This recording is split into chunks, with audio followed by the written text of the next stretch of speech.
청년의 포부와 패기로 대한민국 정치를 새롭게 하자. 청년의 시선, MZ세대가 말합니다. 요즘 정치.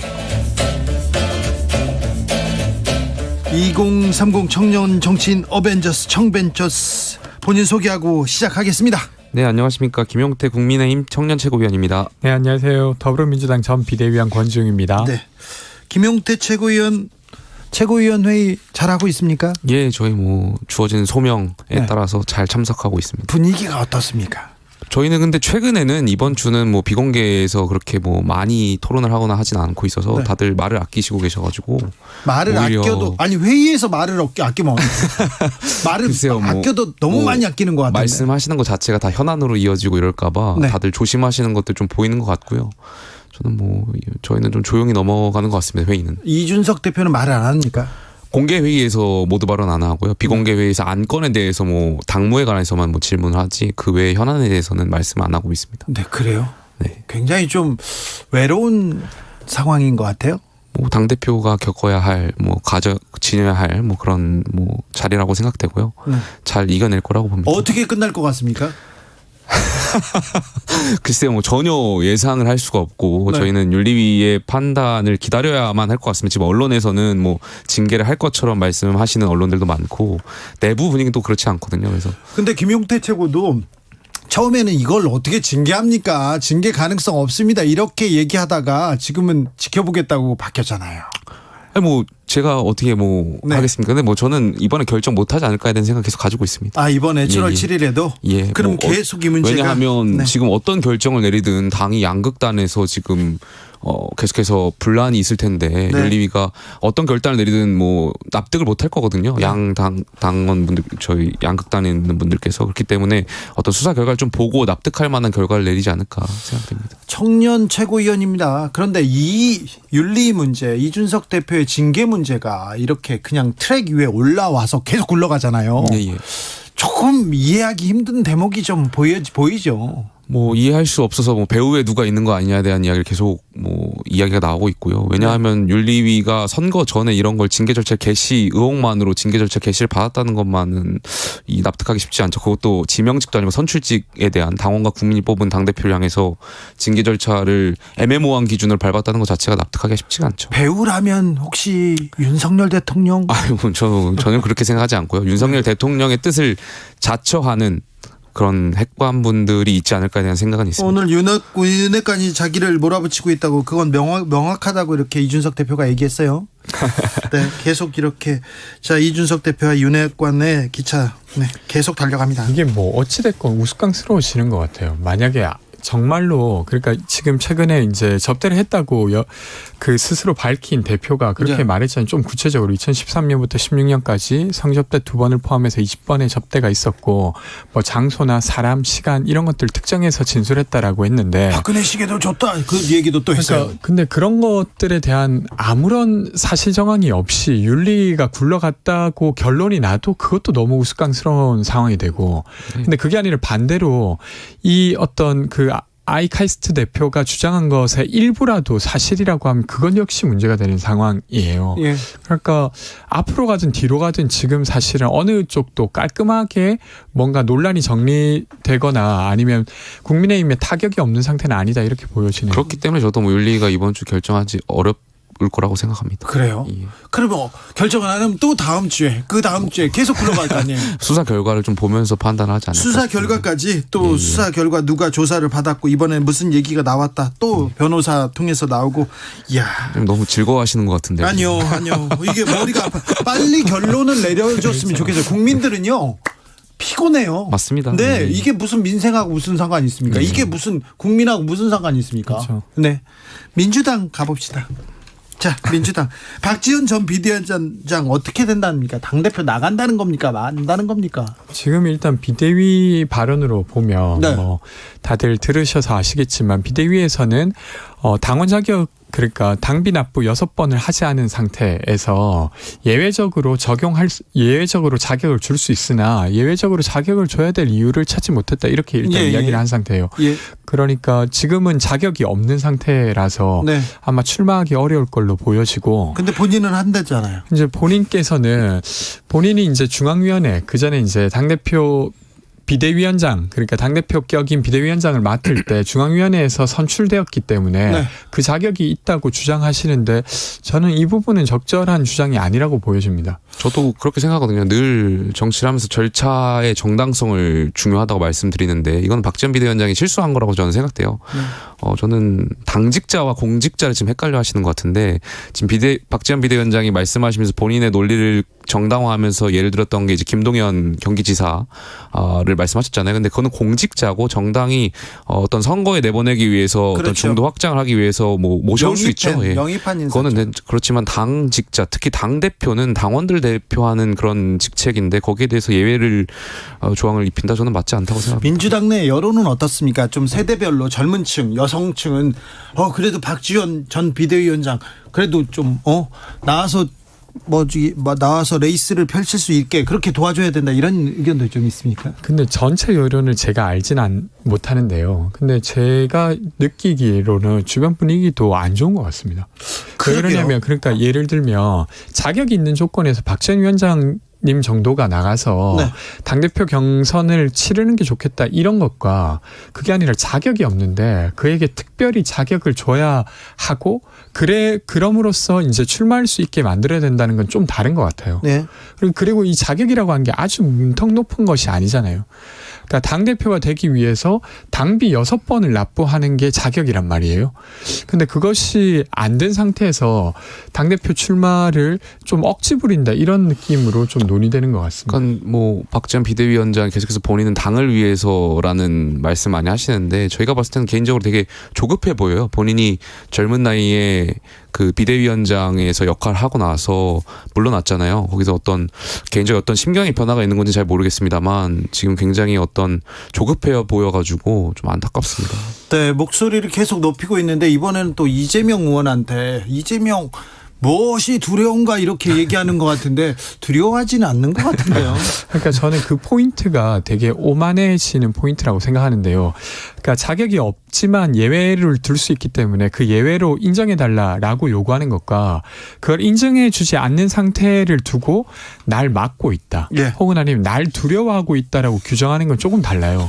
근데 날 막고 있다, 두려워하고 있다라고 스스로 말하는으로써 다른 사람들이 보기에는 그냥 자격이 없어서 자격이 없다고 말했을 뿐인데 그것이 자기를 두려워하고 있다라고 생각하는구나. 되게 자의식이 되게 과잉된 상태구나. 이렇게 여겨지는 것 같습니다. 그래요. 권지웅 비대위원장이 보기에도 좀 자의식 과잉으로 보입니까? 저는 사실은 그 전에 이제 최강욱 의원님에 대한 것, 네. 박한주 의원님에 대한 것 이런 것들에 대해서는 거의 의견을 응원했죠. 좀 일치했어요. 네. 근데 이 부분에 지지했죠. 있어서는 저도 조금 동의가 안 됩니다. 이 부분은 네.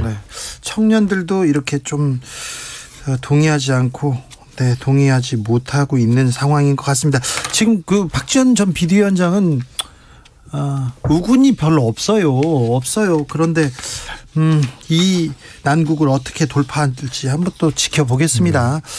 출마한다고 해서도 뭘 위한 출마일까 이것도 좀 곰곰이 생각해보게 합니다. 그런데요, 민주당에선 전당대회 룰을 두고 룰을 정했는데 또 비대위에서 또 뒤집었습니까? 이 당내 갈등이 심화되고 있습니다. 친명계 이거 우리 배제하려고 하는 거 아니냐? 친문계에서도 이게 뭐냐? 이렇게 또 여기서 갈등이 생깁니다. 이거 왜 그렇습니까? 네, 그러니까 전당준비위원회에서 사실 룰을 만드는데 거기서 초안을 만들고 비대위 인준을 받아야 됩니다. 그런데 비대위 인준 과정에서 내용이 많이 바뀐 거예요. 네. 그래서 안규백 전준위원장께서 지금 사퇴를 하신 상태까지 왔는데 저도 사실 이 내용이 조금 이해가 안 되긴 합니다. 그러니까 갈등이 되었던 지점은 크게 두 가지인 것 같은데 하나는 그 최고위원 투표는 한 명의 당원이 2명을 찍을 수 있습니다. 네. 근데 이 2명을 자유롭게 후보 중에 누구라도 찍는 게 원래 룰이었는데 그게 아니라 한 표는 자기 지역에서 출마한 사람을 뽑아야만 해요.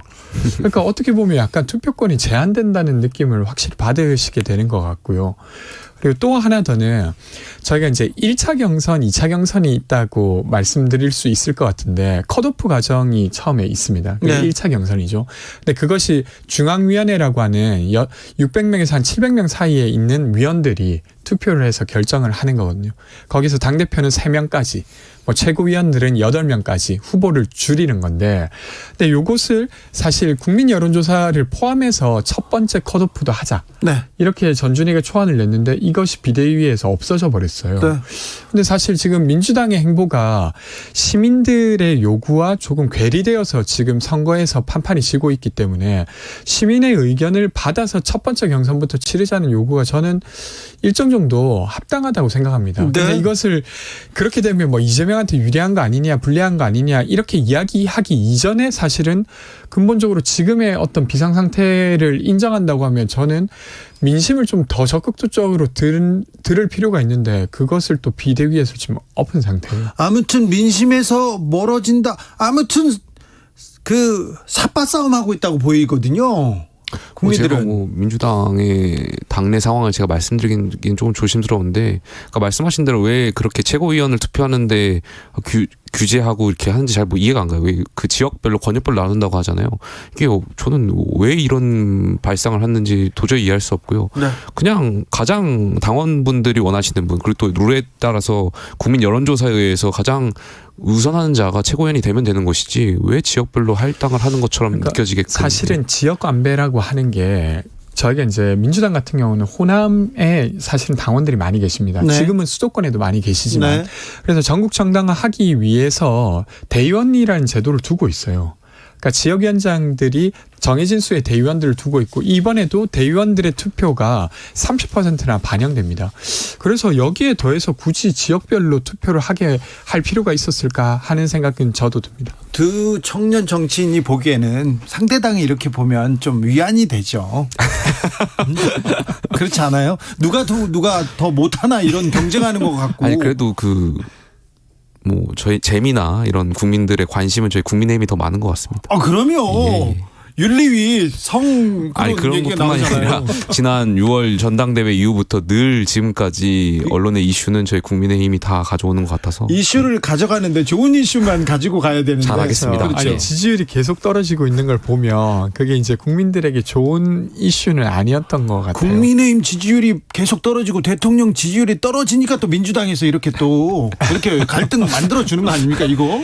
그것 때문에 그런 건 아니고요. 네. 사실 이제 정부 여당이 좀 잘할 수 있게 민주당이 또 견제할 수 있도록 저희도 좀 내부 정리가 잘 됐으면 하는 마음은 저도 있습니다. 네, 좀 견제하고 비전을 좀 보여줘야 될 거 아니에요. 그렇죠. 맞습니다. 민주당 뭐 하고 있는지 잘 모르겠다 이런 분들 많습니다. 그런데요. 다른 거는 또 다 묻혀요. 네. 대통령이 아침에 가서 한마디 하면요. 그 이슈에 다 마칩니다. 인사 관련해서 아이고 전 정권 얘기하고 훌륭한 사람이라고 얘기하고 언론과 야당 공격받느라고 고생 많았다 이 얘기 나오는데 김용태 최고 어떻게 보시는지요? 글쎄요, 저는 뭐 이거과 관련해서 뭐 오늘 고민을 하는데 참 민주당을 다시 보게 된 게 대단하다고 느꼈던 것이 과거에 문재인 정권에서 그 인사청문회도 없이 30여 명의 장관 임명하고 조국 전 장관 임명할 때 자성의 목소리가 안 나왔다는 거 어떻게 그럴 수 인사청문회는 있었고 예. 보고서 채택을 못 받은 거죠. 네. 그런 거 보면서 민주당의 뭐 김영원은 말고는 어떻게 자성의 목소리가 안 나왔나 이런 거에 대해서 굉장히 대단하다고 느껴지고요. 저는 이 박순애 장관이죠 이제는 뭐 네. 글쎄요 저는 조교 갑질하고 뭐 음주운전의 논란까지 있는 이분이 과연 교육부총리, 사회부총리로서의 자질이 있는가에 대한 의문이 있습니다. 그래서 반드시 인사청문회를 거쳐서 검증을 받아야 된다고 생각했었는데 네. 여기에 대해서는 좀 많이 아쉽다고 김용태 말씀하고 최고 싶습니다. 계속해서 청문회에서 좀 국민의 판단을 받아보자 했는데 청문회 없이 이렇게 임명됐어요. 저는 이번 임명 자체도 아주 부적절했지만 그 임명을 한 다음에 윤 대통령의 말이 더 부적절했던 것 같아요. 그러니까 사실은 전 정부보다 더 잘하는 것도 쉬운 일은 아닙니다. 근데 스스로 그렇게 생각하다 손 치더라도 이 정도면 됐다라고 말할 수는 없어요. 국민들이 바랬던 건 지금의 시대의 기준에 맞는 인사였습니다. 근데 그런 것들은 아랑곳이 없이 전 정부보다는 잘하는 거 아니냐 막 큰 소리를 쳐요. 근데 실제로 전 정부보다도 잘하는지도 모르겠습니다. 3명의 장관이 낙마했고 심지어 한 개 부처에서 연속해서 2명이 낙마한 건 사상 초유의 일까지 벌어지고 있고 근데 이번에 임명을 강행한 사람도 완전히 만취 운전을 했고 선고유예를 받아서 처벌이 면해졌고 이런 이력이 있는 사람을 교육부 장관으로 임명한 거죠. 사실 아시다시피 지금 아주 오랫동안 일하신 교원분들이 포상을 받는 관례가 있는데 20년 전에 있었던 음주 이력으로도 그 포상이 취소된 분이 100명이 넘고 심지어 41년 동안 교원 생활을 했다가 1994년에 음주 이력이 있다는 이유로도 지금 2022년에 그 포상이 취소되고 있는 상황입니다. 근데 그런 상황에서 사실은 교육부 장관이라고 하면 리더인데 리더라고 하면 그 기준을 세울 수 있는 사람이어야 되거든요. 근데 이분이 무슨 기준을 세울 수 있을까? 근데 그분에게 공격당해서 고생하고 있다. 사실은 충분히 검증당할 만한 것이었는데 공격이라고 규정하면서 마치 부당한 검증을 받고 있는 것처럼 말하고 있어요. 윤 대통령이 이 발언 나중에도 두고두고 아주 스스로의 발목을 잡을 거라고 네, 저도 생각됩니다. 이 발언에 대해서는 적절하지 않았다고 생각합니다. 네. 적절하지 않았습니다. 그러면 청년들이 그렇게 생각하는 걸 보면 적절하지 않은 것 같습니다. 그래서 이제 큰 이슈 서해 공무원 비사 사건, 그다음에 뭐 얼마 전에 합참의장 이렇게 조사받았다는 이런 사건, 이런 이슈들은 그렇게 또 이렇게 떠오르지는 않는 것 같아요. 지금 당내 문제 그리고 대통령 발언 때문에. 아무래도 지금 경제가 위기고 많은 국민들께서 민생이라든지 이런 경제 위기 상황에 대한 해법이 무엇이냐에 대한 질문을 많이 하시는데, 물론 그것도 전 당연히 중요하다고 생각해요. 그런데 우리가 말씀하신 대로 서해 그 북한의 어떤 피살 공무원에 대한 문제는 저는 다시 다뤄야 된다고 생각되는 것이, 우리 국가는 왜 존재하고 우리 정치는 왜 하는지에 대한 물음이라고 생각되거든요. 근본적인 물음. 과연 문재인 대통령께서 그 6시간 동안 국방부의 보고를 받고 또 어떤 지시를 내리셨는지에 대한 어떤 그 규정은, 그 사실관계는 규명돼야 된다고 생각됩니다. 저는 여기 대해서는. 이거는 그러니까 논란의 여지가 없는 말씀하신 대로 진실을 밝히는 건 언제고 중요하다고 생각합니다. 네. 게다가 특히나 이 사건 같은 경우 유가족 분들의 영예까지 걸려있는 부분이라 더 그러합니다. 근데 사실은 문재인 정부가 월북몰이 했다라고 규정할 만한 근거가 딱히 없음에도 불구하고 현재 그렇게 규정하고 있어요. 그것도 전 좀 무리스럽다고 생각하고, 지금 밝혀진 바에 의하면 해경이 그 결론을 뒤집기 전에 해경의 고위직이 안보실에 방문을 했다고 합니다. 그러니까 그러니까 용산 대통령실에 방문을 했던 거죠. 근데 이렇게 봤을 때 이것 역시도 정치적인 거라고 이해되게 되면 되려 국민들은 더 진실로 멀어지게 돼요. 그래서 그런 것들은 좀 조심하셨으면 좋겠다 싶습니다. 이번에 순방 다녀왔어요. 그런데 네. 사진 이렇게 공개하는 과정에서 보면 뭐라고 봐야 됩니까? 해프닝이라고 해야 됩니까? 아니면 저는 근데 만약에 정말 설정샷이었다면, 정말 오히려 설정샷이었으면 문서 띄워놓고 하지 않았을까에 대한 생각이 있어요. 네. 정말 설정이었다면. 근데 그냥 자연스럽게 청와대가 아니죠. 대통령실의 그 해병 과정에서 어떤 것처럼 찰나의 그 순간에 그냥 찍힌 거 아닌가에 대한 생각이 있습니다.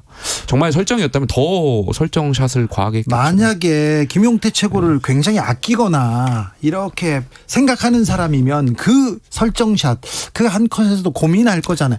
자기 그렇죠. 여자친구를 찍어주기 위해서. 저는 이거는 참모진들의 명백한 실수라고 생각됩니다. 이런 과정에 이렇게 언론에 공개할 때는 반드시 어떤 대통령의 어떤, 그래도 우리나라의 대통령인데 사진 하나하나에 대한 것을 다 판단하고, 메시지잖아요. 대통령의 사진은 메시지인데 이거에 대해서 부족했다는 것은 참모진이 굉장히 실수했다고 생각합니다. 국정 운영에 엇박자가 계속 나는 모습이 있으니까 저는 이 사진도 계속 논란이 된다고 생각하는데, 예를 들면 노동부 장관이 발표를 하고 그 다음날 대통령이 없고, 또 왜 그 얘기를 또 왜 여기서 이런 하십니까? 일들이 있었으니까 되려 이 사진이 김용태, 생각됩니다. 권지웅 오늘도 감사했습니다. 고맙습니다. 감사합니다. 5745님 청취율 조사 전화 좀 꼭 주세요. 주진우 라이브 화이팅. 전화 오면 아시겠죠? 네, 주진우 라이브는 여기서 인사드립니다. 저는 내일 오후 5시 5분에 돌아오겠습니다. 지금까지 주진우였습니다. 지구를 위한 새로 고침 습관을 바꾸는 라디오.